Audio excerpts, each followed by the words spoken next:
You don't belong here with that missing arm of yours, you defect. Get out now.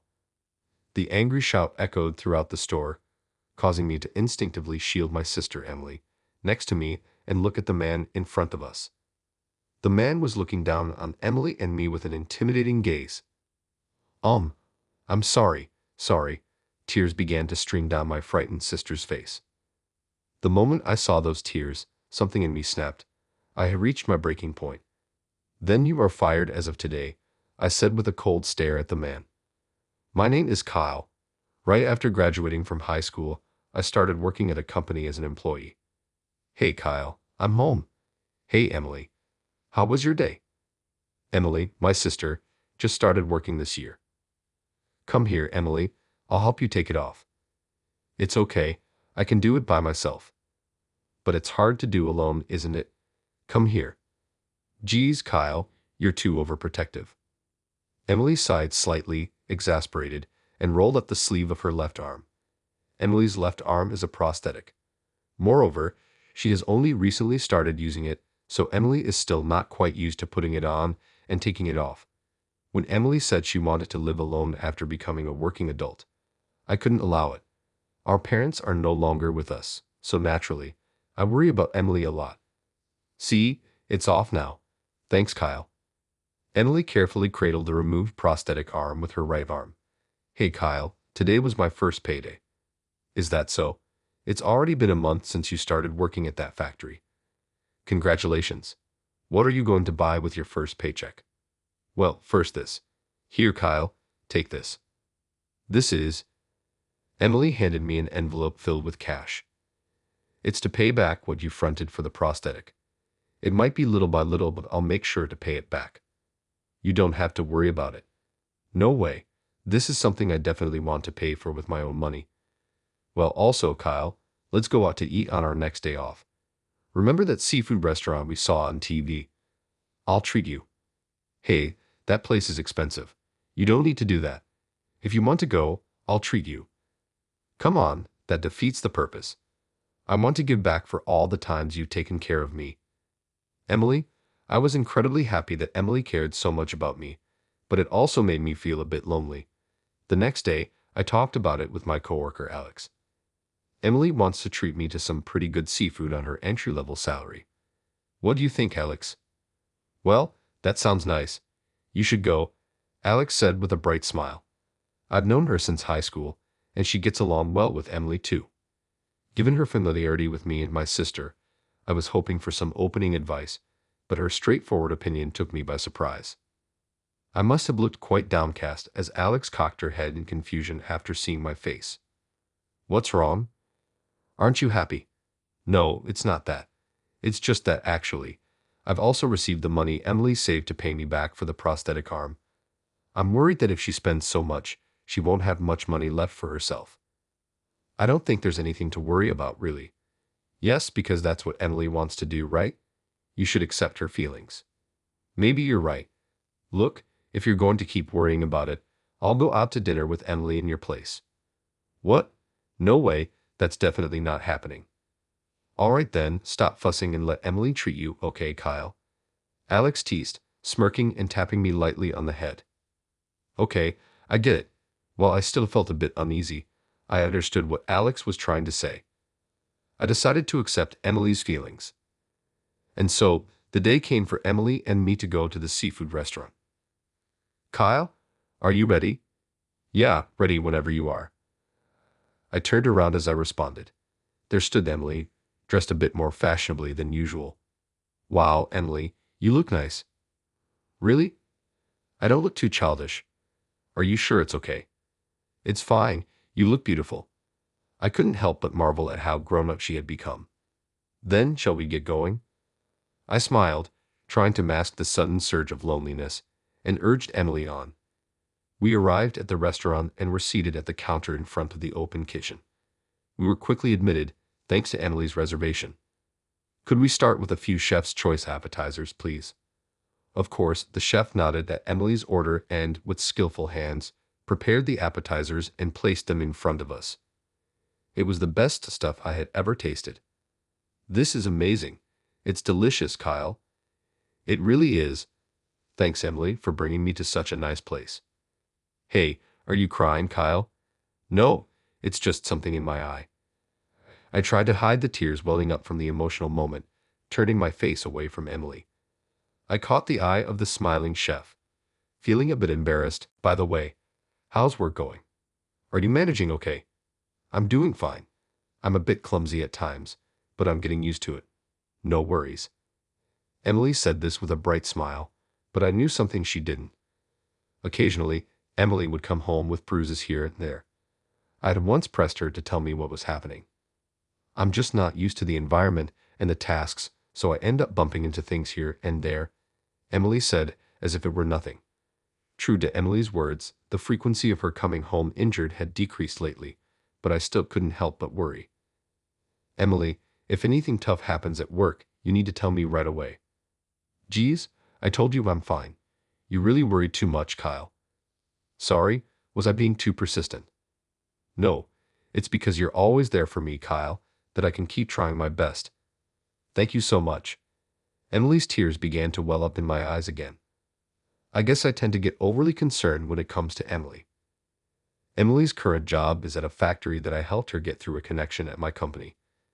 They mainly assemble prosthetics there, and they'd assigned Emily some simple tasks she can manage with one arm. Before Emily started working at the factory, I insisted that having a prosthetic arm would be definitely better, but Emily refused to let me pay for it. Kyle, I want to work hard and pay for the prosthetic arm with my own money. Please don't pay for it. Please. But Emily, it would be better to have the prosthetic sooner, don't you think? Ideally, before you start working at the factory. I know, but Emily closed her mouth, a complex expression on her face. By this time, Emily had become less dependent on me. It wasn't long ago that she would run to me crying over the smallest things. Kyle, I'm sorry, but I can't budge on this. I want to pay for the prosthetic with my own money. That's what I want to do. All right, if you insist that much, we'll do it your way. Really? Is that okay? Sure, but in exchange, let's get the prosthetic made right now. Oh, what do you mean? I don't have that much saved up yet. Seeing Emily's confused and worried face, I gently placed my hand on her head. Yeah, so I'll cover the... Seeing Emily's confused and worried face, I gently placed my hand on her head. Yeah, so I'll cover the initial costs. Once you start getting your salary, you can pay me back little by little, as long as it's not too hard on you. Tears started to roll down Emily's cheeks. Thank you. I'll definitely pay you back. It's okay if you don't, though. No, I must. I absolutely will. You have to take it when I do. It's a promise, okay? I understand. I understand. I stroked Emily's head, comforting her as she began to cry. It hasn't been that long since that day, but lately it feels like Emily is growing up at an incredible rate. As I gazed at Emily's face, she gave me a slightly troubled smile. What's wrong, Kyle? I was just thinking, you've really grown up. Of course I have. I'm an adult now, you know. I even want to live on my own. That's out of the question. Besides, you can commute from home for now, so there's no need to rush into living alone, right? Maybe you're right. I guess I'll keep relying on you a bit longer then, she said with a laugh. Perhaps she realized how earnest I had become. Emily looked at me with a mischievous smile. Kyle, thank you for supporting me this far. I might lean on you a lot more in the future, but today is on me. So thank you, Emily. When Emily first started working, it wasn't just the injuries. She often looked exhausted when she came home. I had thought about convincing her to quit if this continued, but Emily has persevered and continued with her job. I felt a deep sense of emotion at Emily's growth. Today would surely be a memorable day for us siblings. As we enjoyed the delicious meal and had a great time, a man unexpectedly approached us from behind. Emily, what are you doing here? Oh, good evening, Mr. Jones. Seeing the face of the man who approached, Emily's expression darkened instantly. It was rare to see Emily, who's usually so friendly, show such an attitude towards someone, which made me scrutinize the man's face closely. So, who's this guy? Your boyfriend? No, that's not it. This is my brother. Mr. Jones glanced at me disdainfully. I didn't like his attitude, but considering he was someone from Emily's workplace, It seemed better not to stir up trouble. Are you from Emily's workplace? I'm her brother Kyle. Nice to meet you. I'm Bill Jones, the factory manager. Mr. Jones seemed to be around my age. Despite being the manager, he was quite young. I remember hearing that a veteran worker at Emily's factory had retired not long ago. Mr. Jones, Emily's always been grateful for your guidance, but let's leave work out of this since we're in a private setting and enjoy our time here today. Yeah, sure. I tried to casually steer the conversation away and distance us from him, but for some reason, Mr. Jones decided to sit down next to Emily. Feeling uneasy about it, I turned my attention back to Emily. Emily, would you like to order something new? Yeah, let's see. What should we get? Emily smiled awkwardly, leaning towards me as if she felt uncomfortable next to Mr. Jones. He was watching her intently with a somewhat oppressive gaze. Emily, could you look this way for a second? What? Oh, just as I thought. There's an eyelash on your cheek.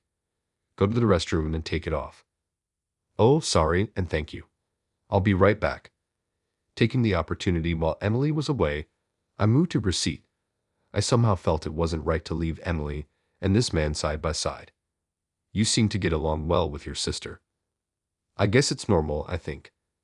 Now I see. It's because you spoil her so much that she's always so cuddled. His gaze felt unsettling, as if he was assessing me. At this point, I had a hunch the reason Emily often looked unhappy when she came home from work must be because of this man. Kyle, sorry for the wait and thanks. It's okay, no worries. Emily seemed to understand my actions. Upon returning from the restroom, though a bit bewildered, she took the seat I had been in. Excuse me, could we get a couple more Chef's Choice plates, please?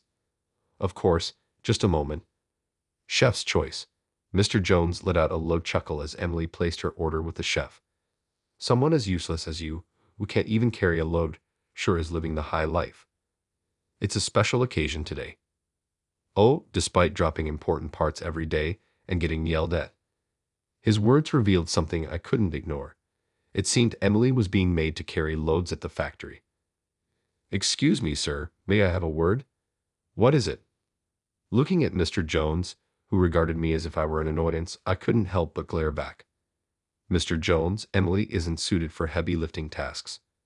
I was under the impression that your factory was aware of this and hired her with that understanding. Weren't you aware of this? What are you talking about? We're paying her a salary. We can't afford to give anyone special treatment, can we? After belittling me with those words, he deliberately leaned over to Emily, grinning slightly. It's disgusting, really. I have to tolerate your uselessness at work, and here you are dining in a fancy place. I'm sorry. I'm so sorry. A defective product like you with only one arm doesn't belong here. Get out now. Hey, Mr. Jones, please don't raise your voice. Instinctively, I shielded Emily and moved away from Mr. Jones. Emily, are you okay? Yeah, I'm fine. Sorry, I'm so sorry.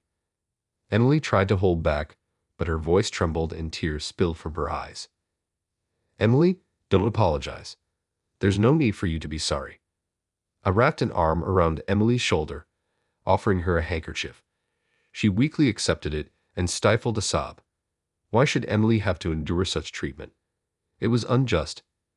Emily didn't choose to be one-armed. Hearing her cry, my mind drifted back to the dreadful memory of the accident. It happened several years ago. That day, Emily was headed to a PE competition with our parents. Kyle, can you come today? Sorry, I've got a practice match with the club. I see. Then it can't be helped. Let's celebrate when I get back. You're bound to win something, Emily. Okay, I'll do my best. Thanks, Kyle. I'm off then. She waved with a smile, joining our parents in the car. Little did I know that tragedy would strike soon after.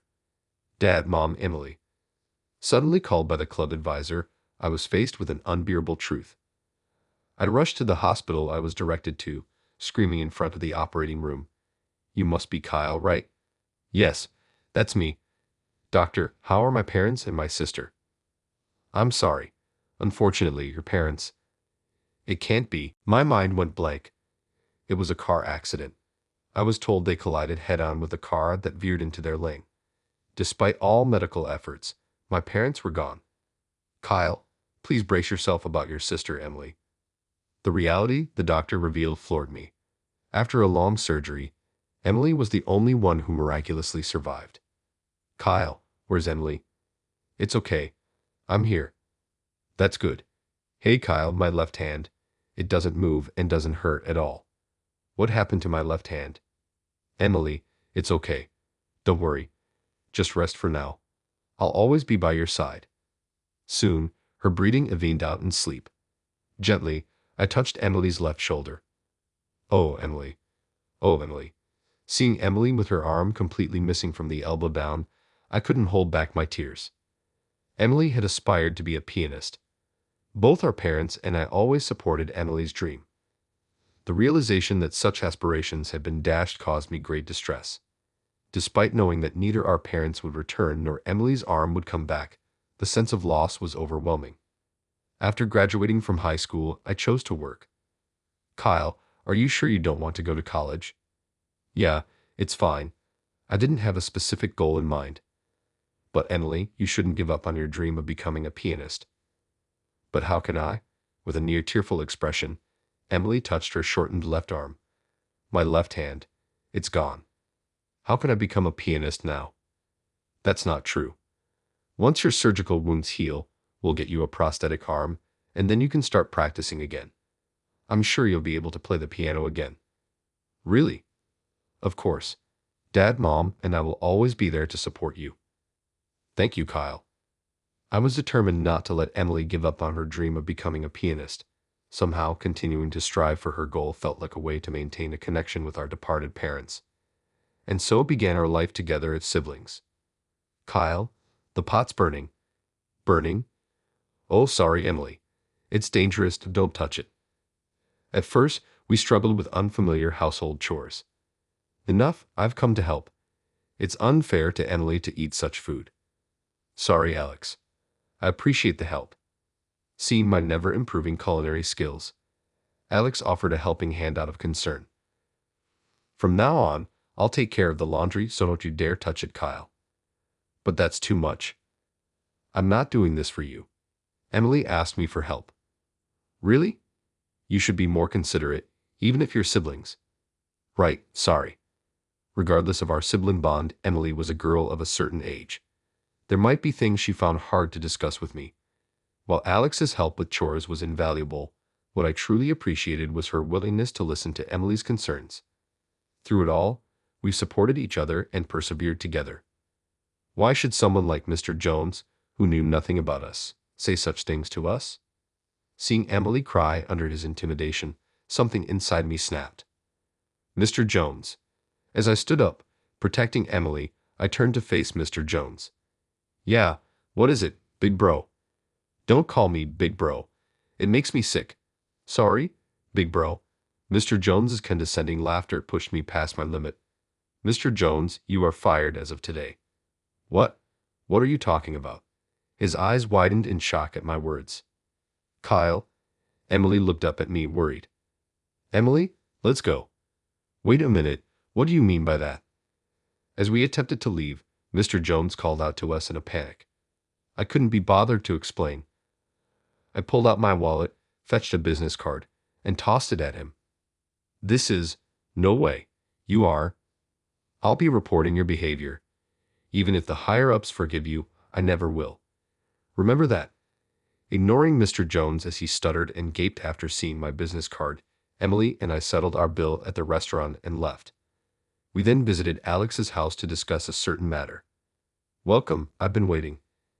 Emily, are you okay? Oh dear, you've cried so much. Thank you, Alex. It's okay. Alex and Kyle will protect you. You don't have to worry about anything now. Alex welcomed us at the door and embraced the crying Emily.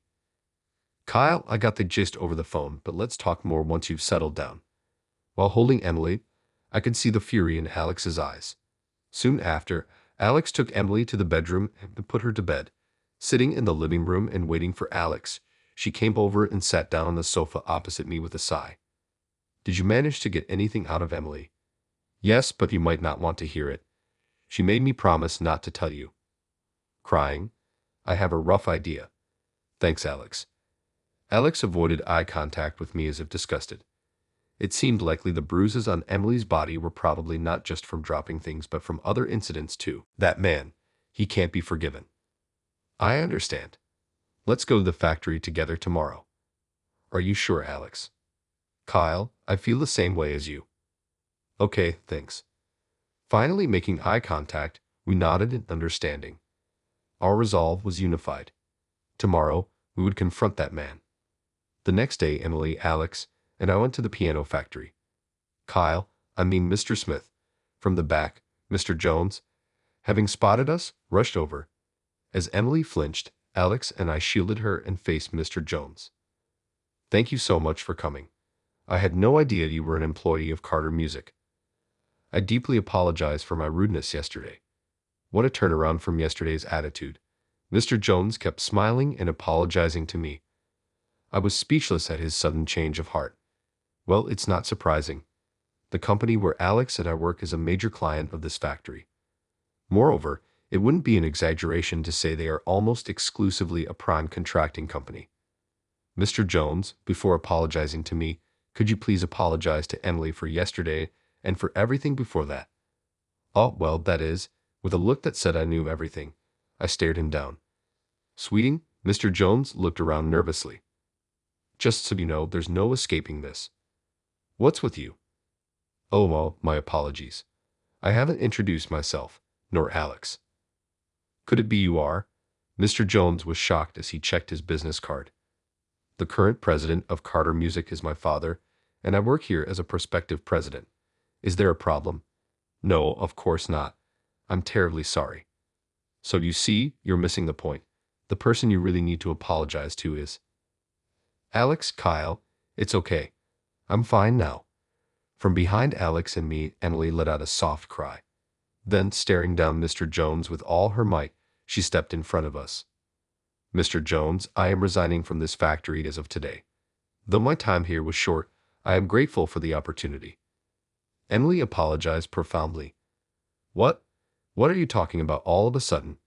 It's not like it matters if someone useless like you leaves. I couldn't care less. Don't come crying back to me. Well, we'll see who ends up regretting this. Remember what I said about reporting this matter to the higher-ups? What? I've already informed our CEO about this issue. Naturally, our dealings are official. The official documents will follow. You're finished. I've never seen my father so furious before. No, please. Hearing Alex's words, Mr. Jones collapsed to his knees, his face turning pale with despair. While he was visibly dejected, I whispered to him in a way Emily couldn't hear. Listen, I will never forgive you for laying a hand on Emily.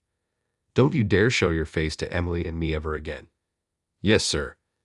Leaving a diminished Mr. Jones behind, we left the factory. Some time later, Emily officially resigned from the piano factory and joined the company where Alex and I work. Here, Emily, this will be your station. Well, such a magnificent piano. All the attachments to the prosthetic hand for playing music are in place. Emily, do you think you can manage? Of course. Thank you so much for preparing such a wonderful place for me, Alex and Kyle. I'll do my best. Knowing Emily's situation, Alex's father, the president of Carter Music, started a new business venture for her. That venture was the company's own piano school. It focused on lessons for people with disabilities like Emily's, and she was set to teach there. Emily had started playing the piano again, and through the lessons, she had quickly mastered playing with a prosthetic hand. Emily initially played and taught songs that could be played with the right hand only, but has now grown to the point of teaching advanced pieces that require both hands. After some time passed, it was finally time for Emily's pianist to butt. Yeah, I'll have some good news to share with Dad and Mom when I get home today. It's a dream come true for your family. Alex and I attended Emily's first concert as a professional pianist. Rumored as a miraculous prosthetic pianist, the public's response was immense, and today's concert tickets sold out immediately. Hey, why don't we go say hi in the dressing room first? That's a good idea. I hope Emily isn't too nervous. Urged by Alex, we headed to Emily's dressing room. Knocking and entering, we were greeted by Emily's smiling face. Kyle, Alex. I'm so glad you came. Of course. Congratulations on today, Emily. After, why don't you, Kyle, and I go out for a celebratory meal? Oh, about that, Alex. There's a staff party after the concert today. So I'm sorry, but you and Kyle should go have dinner together. That's a shame. Tough luck, Alex. Laughing at Alex's disappointment, I couldn't help but find it funny. Kyle, come here for a second. What's up, Emily? While I was still chuckling, Emily grabbed my arm and pulled me to a corner of the room. She seemed to have something on her mind. I listened attentively. Kyle, you know this is the perfect opportunity, right? Ah, opportunity for what? Kyle, you and Alex are alone today. It's the perfect chance to confess. Hut, Emily, since when did you know about? From the very beginning, Kyle. You always put others first, didn't you? I'm fine now, okay. Emily said this with a cheerful smile. Don't worry, Kyle. I think you two definitely have mutual feelings for each other. Is that so? What are you two whispering about over there? It's nothing. I blurted out suddenly, too conscious to look Alex in the eye. What's wrong? Your face is all red. Are you okay? Yeah, I'm fine, I managed to respond. Emily watched our exchange with a beaming smile, clearly amused by the situation. On this day, as Emily's dream came true, it seemed my role as her steadfast supporter might have come to an end. As for what happens next between Alex and me, becoming much closer than ever before, well, that's a story for another time. All right, everyone's presentations are done. Nick, the manager, said as he tried to move the discussion forward. Excuse me, I haven't. I recently found out something. Nick interrupted me and began to speak. There's apparently someone in this department who didn't graduate high school and is just a part-timer. Meetings should be for employees only. Absolutely right. His lackey, Mike, of course, agreed with Nick. I'm leaving. After leaving the meeting room, I started to shut down my computer. I noticed that an email had arrived, not in my personal inbox, but in the company's shared email. Thinking, there's no point in speaking up, no one will listen, I went home quietly. The next day, I heard a commotion from Nick's desk. He was staring at his computer screen, his face pale. Nick! Is something wrong? Mike looked at the screen with him. And he turned even paler than Nick. Why is he so angry? Knowing the reason for Mike's distress, I thought to myself, serves them right. My name is Adam. My mother passed away when I was in the 9th grade, and I was raised by my father. Well, you could hardly call it being raised. After my mother passed, my father changed. He drowned his sorrows in alcohol, and though he still went to work, he squandered our living expenses on horse racing. Because of that, I had to start working part-time as soon as I entered high school. Every month, I went to the convenience store with bills in hand that couldn't be auto-deducted from my father's account. Even though I endured it because I didn't want to be alone, I reached my limit in my second year of high school and dropped out. I found a live-in job at a distant inn. Thank you for everything.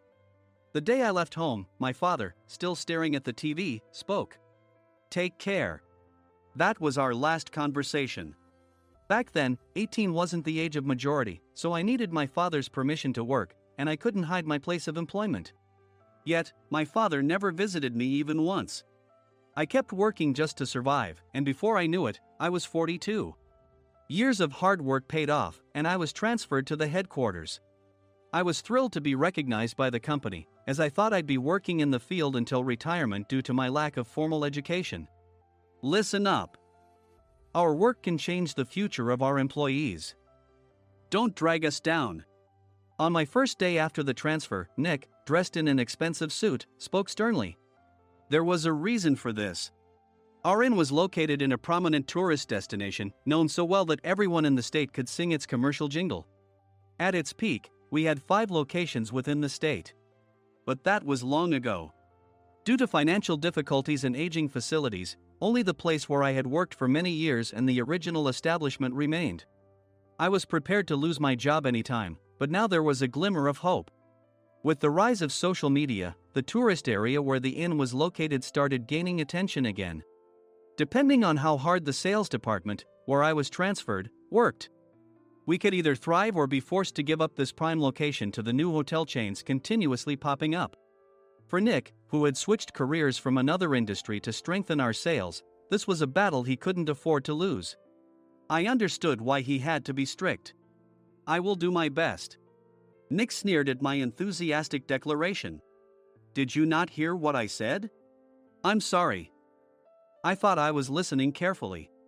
Out of habit from years of customer service, I apologized reflexively, though I had no idea what had offended him. Someone was watching me with a smirk.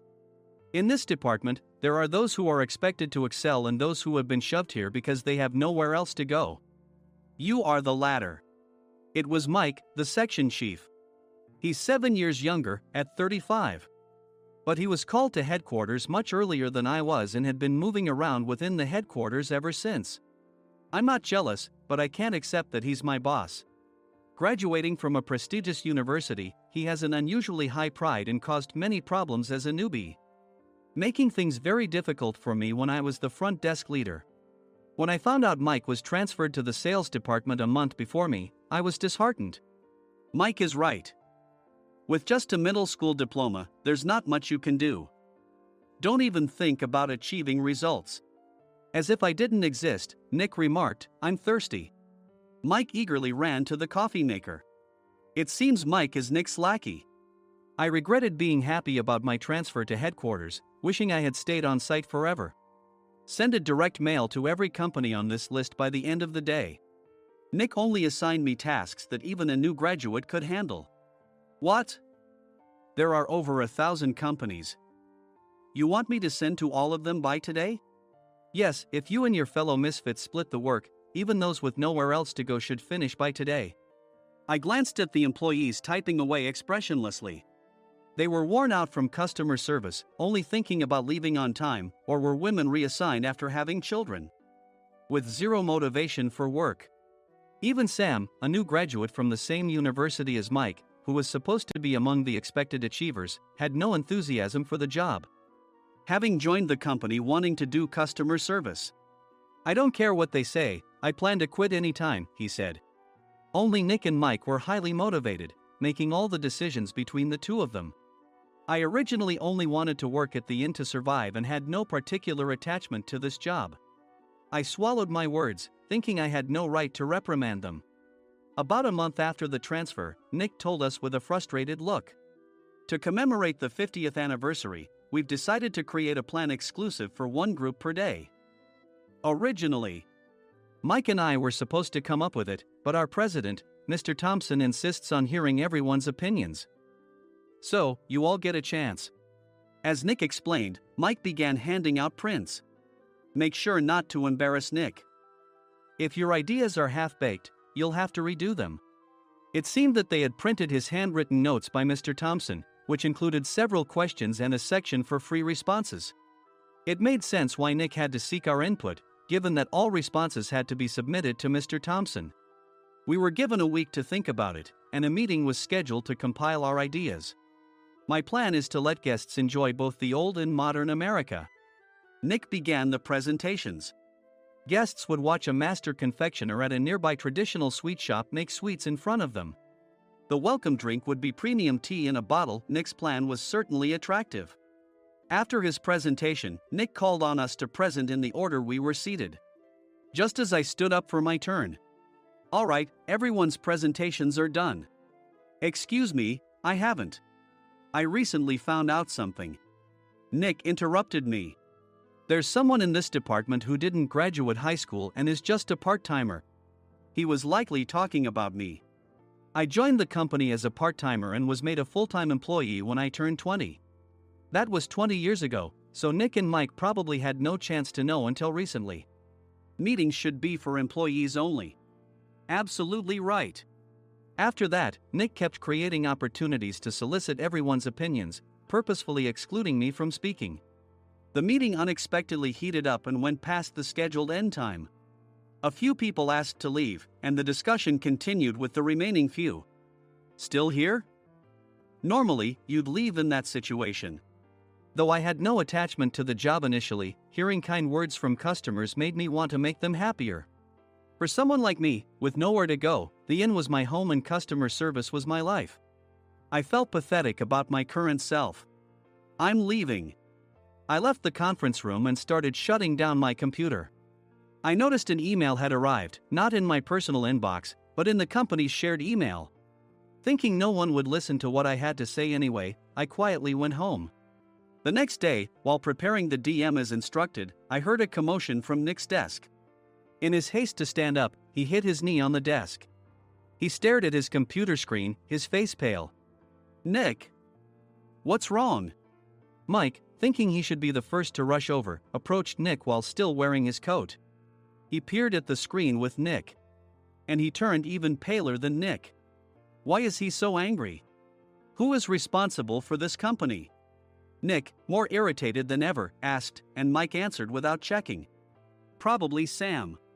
Sam wasn't there because he was attending a morning training session for new hires. Nick gave up on getting angry and returned his gaze to the screen. They were looking at an email that arrived right after the end of the working day yesterday. Apparently, no one, including me, had checked it before leaving. The email was from a large company that used us for their annual employee trips. The president and executives of that company also frequently used our services personally. President of the company, Mr. Mason himself, had declared that neither he nor his company would ever use our services again. Well, some companies cancel their employee trips or stop using our services due to financial struggles. Let's just move on. Mike kept wiping the sweat from his forehead with a handkerchief. Knowing why Mike was so agitated, I quietly watched their interaction. Do you know how much revenue we get from that company? We can find other guests to fill the rooms, but we'll lose the banquet costs, gift shop revenue, rental car fees, and more. Moreover, the gifts were supposed to be prepared by the traditional confectionery shop involved in Nick's proposed plan. If it's known that we incurred such a huge loss at this critical time, Nick's position in the company would be jeopardized. Nick took a deep breath, seemingly trying to calm himself. All right, Mike. Go to New York right now and apologize to Mr. Mason. What? You're coming with me, right? I have urgent work to do. I trust you, which is why I'm entrusting this to you. Please. Mike, believing Nick's sincerity, agreed with a determined look on his face, saying, yes. That's Nick for you. Even if Mike went to apologize, Nick would shift all the blame onto him if the client didn't change their mind. Well, it was Mike's fault to begin with, so it served him right. About 3 hours later, Sam answered a call from somewhere and repeatedly apologized, saying, I'm very sorry. Everyone watched to see what was happening. After ending the call, he informed Nick with a weary tone. When Mike arrived at the client's company, he only made things worse, further infuriating Mr. Mason. He was demanding, get his boss here immediately. It was no wonder Sam was exhausted, dealing with such a call right after returning from training. What is that idiot doing? All right, Adam, you're coming with me. If sacrificing Mike didn't work, then I must be next. Normally, I'd want to refuse at all costs, but I saw an opportunity in this situation. If I can be of assistance, I'd be happy to join you. I immediately followed Nick, and we flew to New York. When we introduced ourselves at the reception, it became clear how serious the situation was, as the receptionist personally escorted us to the president's office.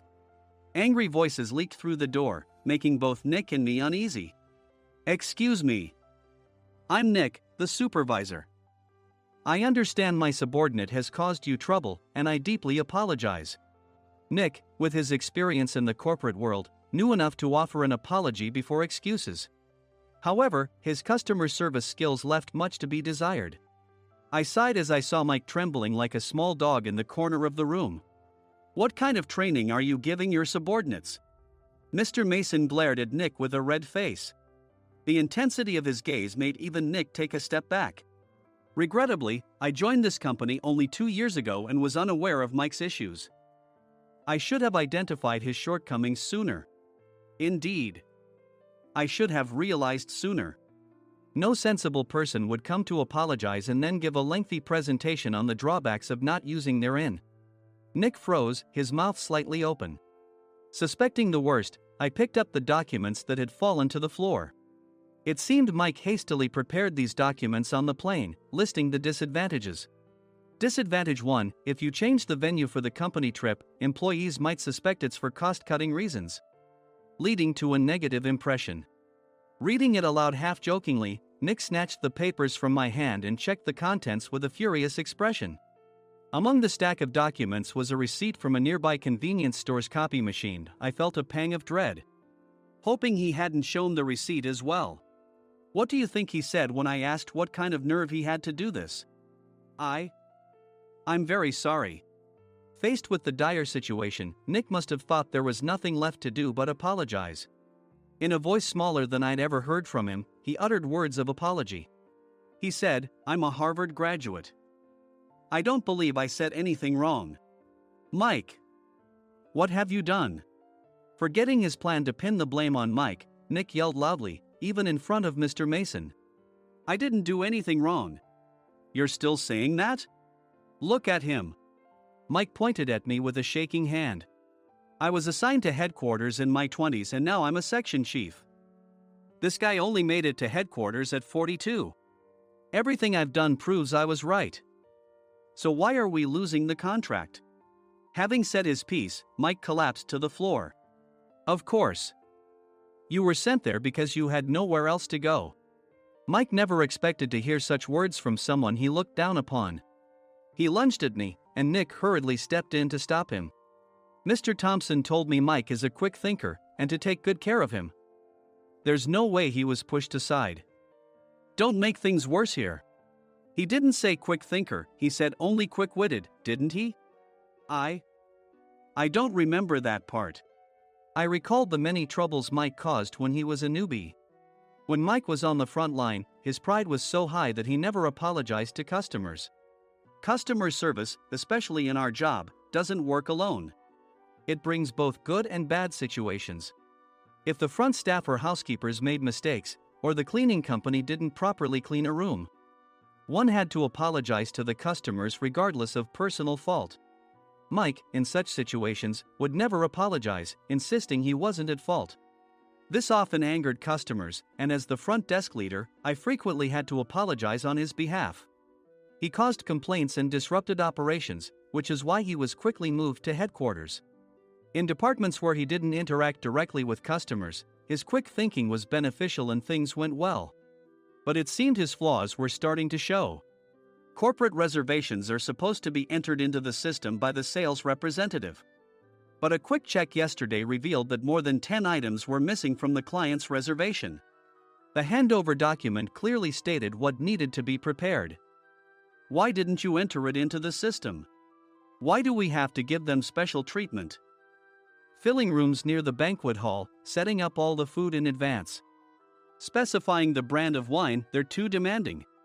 No wonder he always angered customers, I thought, feeling a headache coming on.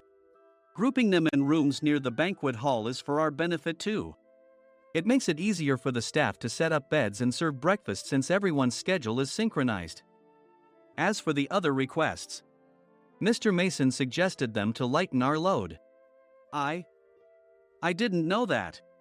Nick finally seemed to realize that Mike was the one who had angered the client. What did you say to them? I just told them we wouldn't give them special treatment anymore. We shouldn't waste effort on things that don't bring in money. I was utterly exasperated at his lack of understanding of customer service. Of course, we shouldn't comply with unreasonable demands. But carrying over successful practices from past stays makes customers feel remembered and enhances their experience. Good memories encourage repeat visits. That's part of our job. I looked down at Mike, who was sitting on the floor. In our job, nothing is a waste. Mr. Thompson likely moved you to the sales department, hoping you'd finally understand this. How do you think he feels now that you've failed to meet his expectations? Mike, tears in his eyes, fled the president's office. I was amazed he still hadn't apologized. You have it tough, Adam. It's okay, we're all employees of the same company. I deeply apologize for this disrespectful incident. Especially after all the care you've shown us. If it weren't for you, Adam, I really would have stopped staying here. When I heard you were moving to the sales department, I was willing to reconsider if you handled it. Seeing us talk so amicably, Nick's face contorted. Do you two know each other? Adam's service is excellent. I always requested him specifically. Normally, we don't accept specific staff requests, but we made an exception for Mr. Mason, adjusting my shifts accordingly. He had personally stayed at our hotel just before my transfer, and during casual conversation, I mentioned, "I'm moving to the sales department soon." If I hadn't told him then, things could have been much worse. Please continue to take care of us. I look forward to it. On the return flight, Nick awkwardly offered me a can of beer. It's still working hours. Of course, I had no intention of forgiving him for a single beer. Nick might try to pin everything on Mike and avoid any consequences. While pondering this, a startling fact came to light. "Nick, the tea bottles for the plan have arrived." I handed Nick a bottle labeled with our inn's name. "They look good." "What are you talking about?" "These are plastic bottles. I had assumed we would use the trendy, high-end bottling tea. But what arrived were ordinary plastic bottles of tea with customized labels. The only unique aspect was the label, which had the inn's name, making it look customized. Upon further investigation, I discovered that a substantial amount of money was set to be paid to the tea company. It was priced like bottling tea. Does this plastic bottle really cost $100 each? The tea inside is specially blended for us. The extra cost is for that. Wouldn't it be better to use another tea company? Or is there a specific reason we must use this one?" As Nick continued to make excuses, I showed him a printed email. I informed the tea company's president, Mr. Mitchell, that we discovered irregular payments and he confessed. He said you two were high school classmates and planned to split the extra money. That idiot. Why did he confess? That's not important. You should worry about yourself, this could turn into a police matter. Opening the bottle cap, I suggested. How about calming down with this tea? It supposedly has a relaxing effect. Nick drank the tea frantically. In the following days, decisions were made about their fates. Mike was reassigned to the General Affairs Department, with no chance of transfer or promotion, as per Mr. Thompson's orders. As for Nick, since the payment to the tea company hadn't yet been made, he narrowly avoided legal trouble. Instead, he was encouraged to leave the company, and to avoid further complications, Nick submitted his resignation. Rumor has it that connections between HR departments have made it difficult for him to find new employment. Even though it was good to have those two gone, something unexpected happened in the sales department. Everyone became motivated and united in refining the 50th anniversary plan. In the end, my plan was adopted. We collaborated with the Tourist Information Center to provide personalized guides. The plan, tailored to the number of guests, was truly special for the 50th anniversary. "Hey, is Adam's family coming to stay?" I immediately booked that special plan for my family. Sam noticed it on the reservation list and quickly picked up on it. "Yes, I'm inviting my father." "That's great. I might invite my parents too." I lacked the courage to face my father just as Adam. But here, with the confidence Mr. Mason praised, I felt ready. The 50th anniversary plan was a perfect opportunity to reconnect with my father. I hoped to bring back the days when we could laugh together as we once did.